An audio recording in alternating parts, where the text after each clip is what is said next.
Hello friends, welcome to my channel. Today in this video I am going to discuss how reheater protection in boiler works. uh, Reheater protection is a very good protection in boiler system, as it protects reheater tubes from starvation or stalling of flow. So due to overheating, reheater tubes may melted down. So it is very essential protection for boiler. So in order to safeguard reheater tubes, reheater protection is provided in boilers. See,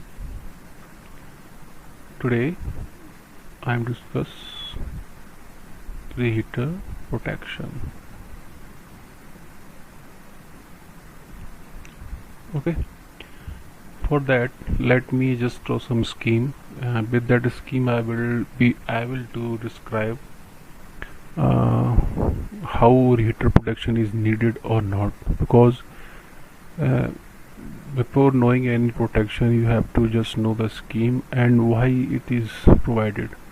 For that I will be just drawing some sketches of a steam flow.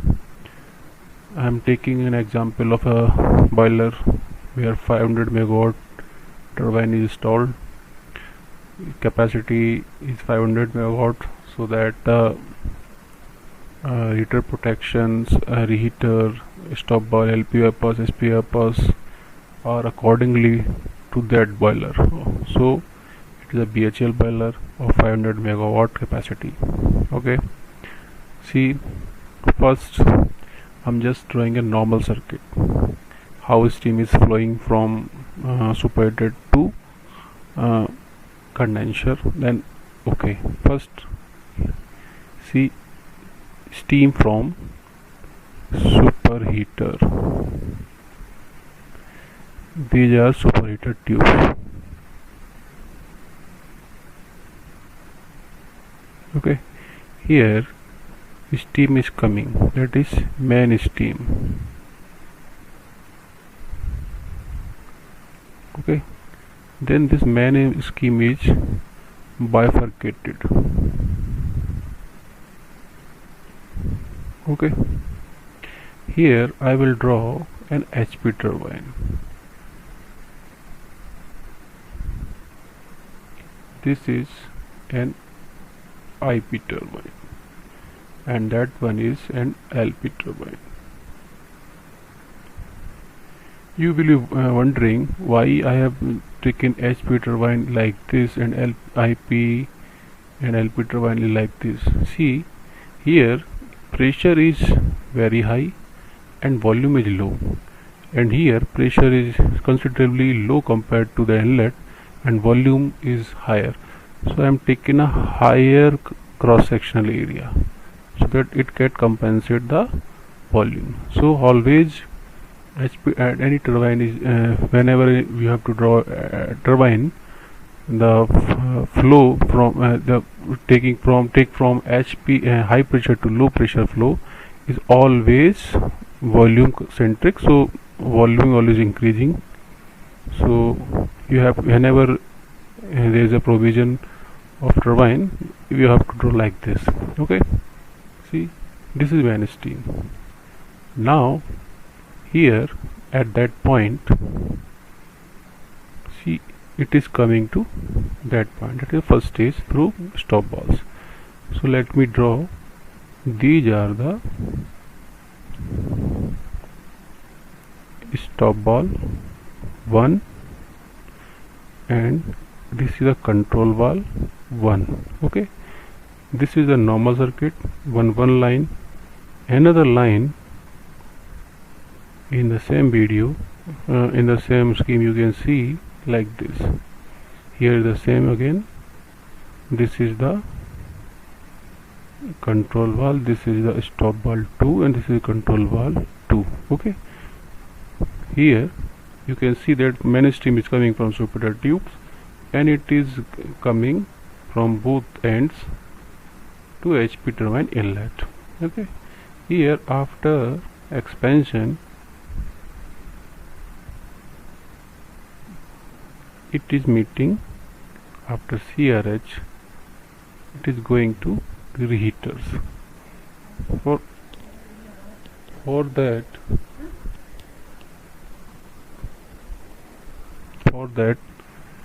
this is a reheater tubes.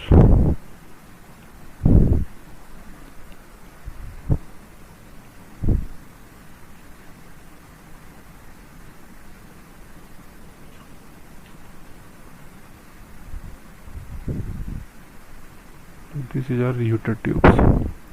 Here, as it lost its pressure and temperature is lost in CRH steam, then it goes again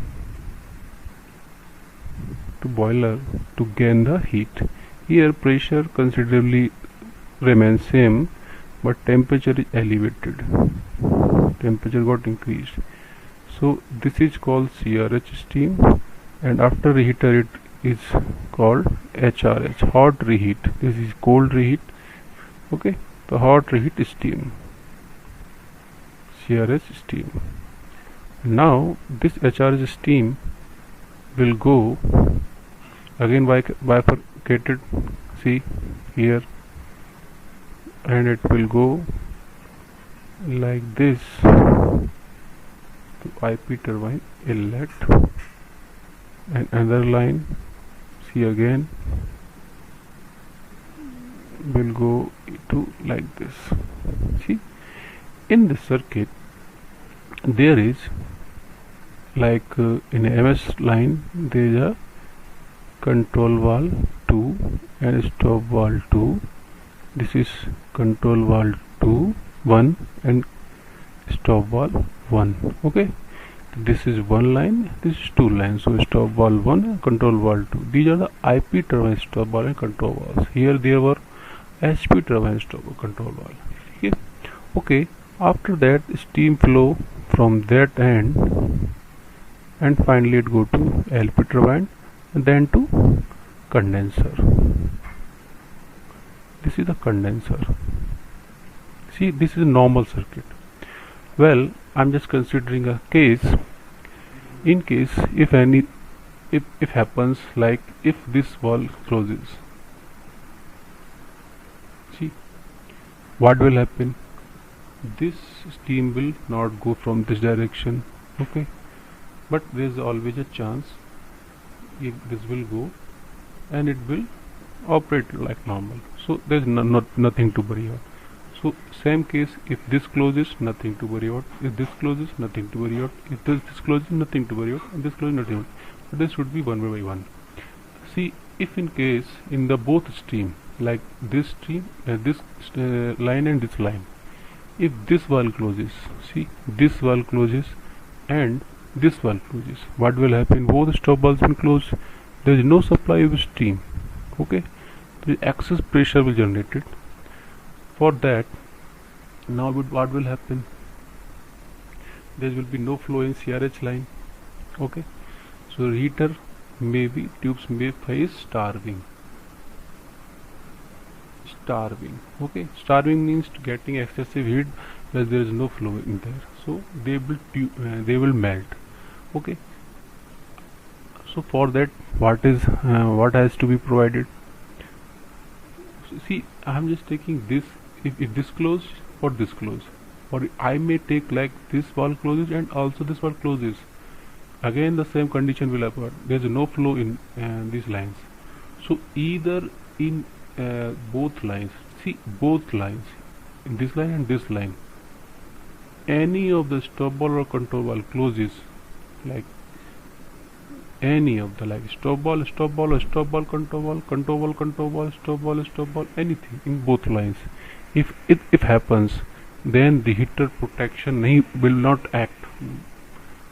It will act when. So for that safeguarding our heater, there is a bypass protection is there. See these line, bypass 1, bypass 2. Okay, so I'm just saying if this valve is not opened, Okay, this is closed, and this valve is also closed. So what will happen to bypass the speed turbine? You have a provision of bypass valves. So if this opens, see, if this opens and this not opens, nothing to worry about, always there is a flow, so there is no not to worry about it. But if this not open and along with that this not open and this was also not open, then what will happen? There is no flow again. So here the stop valves, control valve, stop valve, control combo, all we have tested. Along with that, these both, if in case are not opened, then the heater protection will act. And what is the heater protection? Heater protection is it will trip turbine boiler after 10 seconds of this condition. Okay, so here you have discussed that if in this line, if in both lines either of stop valve or control valve closed and bypass 1 and bypass 2 both not opened, this is the condition, first condition. Okay, so here what will happen? After 10 seconds of this condition, boiler will trip. Okay, MFT will act. So 10-second timer, MFT will act, so boiler will trip. This is the first condition. Second condition, see, second condition, what can be like this? If this is healthy, okay, this is healthy, this is healthy, this is healthy, this one is also, this is healthy. See, like take this example. Now take the same condition, like if either of this valve or this valve, stop valve or control valve in both lines not open, okay, and you can see like flow is not in there, not in there. So there is a provision of LP bypass. See, from like this, there is a provision of LP bypass, stop valve and control valve 1, LP bypass, the stop valve and control valve 2, which totally dumps steam to condenser. Okay, so if this is not open, this will open.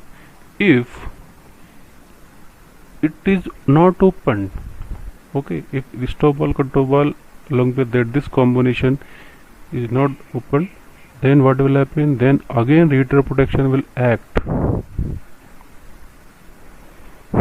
Condition will be remain same. Okay, in IP streamline, stop valve and control valve in both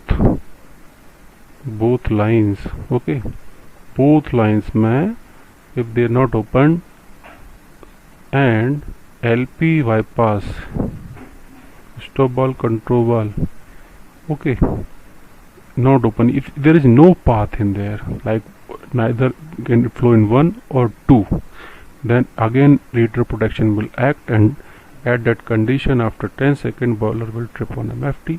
This is the second condition of heater protection. Third condition is, see, if GCV opens, generator circuit breaker opens, then again boiler will trip on MFT. So here I have discussed heater protection in details. What are the initial conditions of heater protection and how it will act. So hope you have liked this video. Comment in the comment section and tell me what else you need and what other things you have not solved right now. Thank you.